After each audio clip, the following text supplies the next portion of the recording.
British officers actually had blue jackets. This is North Queensland and our colours are maroon, so someone painted his jacket maroon. So it's not really meant to be that colour. Originally it was blue, as he was an officer. Now Captain Cook, he was actually only a lieutenant when he sailed into Trinity Inlet. Endeavour, so he was in control of the ship, but at the time he was actually only a lieutenant. Now on the 11th of June, when he set sail up the coast, he actually run aground at Cape Tribulation, and the reason it was called Cape Tribulation is because that's where all his trials and tribulations began. So when they hit the run aground on the 11th of June at 11 p.m. at night, the boat actually stuck fast to the reef and was taken on an enormous amount of water. So basically what they had to do was use a couple of pumps to exhaustion to pump the water out of the bark Endeavour and refloat it. And the other way they had to do this was throw the cannons, the anchor, basically anything they could find. They had to throw.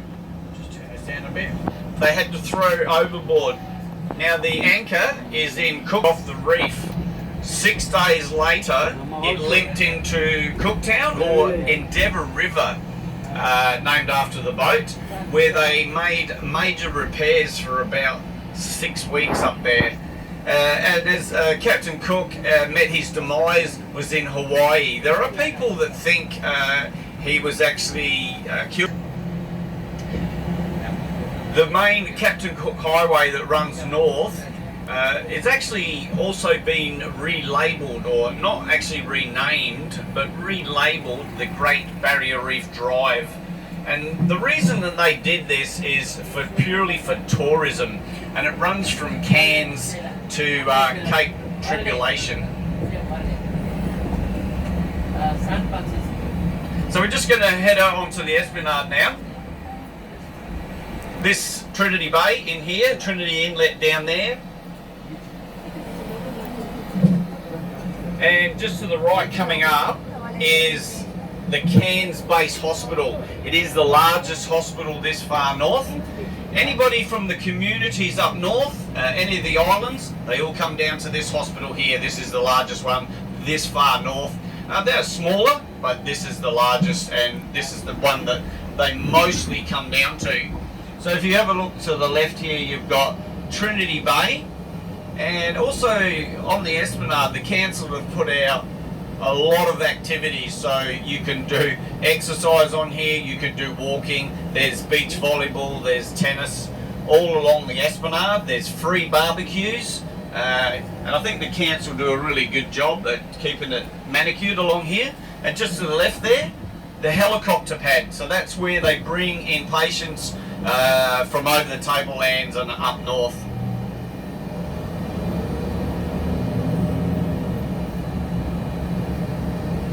Okay, just coming up now, we're passing the volleyball courts, and if you have a look here, just up here, there's a monument here to the Flying Catalina Squadron. You can see the plane on top of the monument there. That's actually to the 320 odd men that never returned.